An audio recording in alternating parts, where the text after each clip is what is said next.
আসসালামু আলাইকুম। পদ্মা সেতুতে আবারও ফেরির ধাক্কা। পদ্মা সেতুর পিলারে আবারও ফেরির ধাক্কা লেগেছে।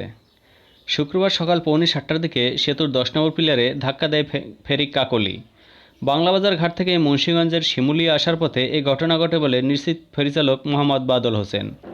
তিনি জানান, ফেরিটি পদ্মা সেতুর 11 এবং 12 পিলারের মধ্য দিয়ে আসার কথা, কিন্তু প্রচণ্ড স্রোত ও বাতাসের কারণে নিয়ন্ত্রণ হারিয়ে সেতুর 10 নম্বর পিলারে ধাক্কা দেয়।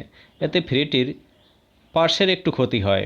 বাদল হোসেন জানান, ধাক্কা লাগার পর ফেরিটি নিয়ে নিরাপদে শিমুলিয়া ঘাটে আসতে পেরেছি।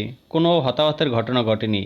এর আগে 3বার 20 ও 23 জুলাই 16 ও 17 নম্বর পিলারে এবং 9 আগস্ট 10 নম্বর পিলারে আঘাত করে ফেরিটি। ধন্যবাদ সকলকে।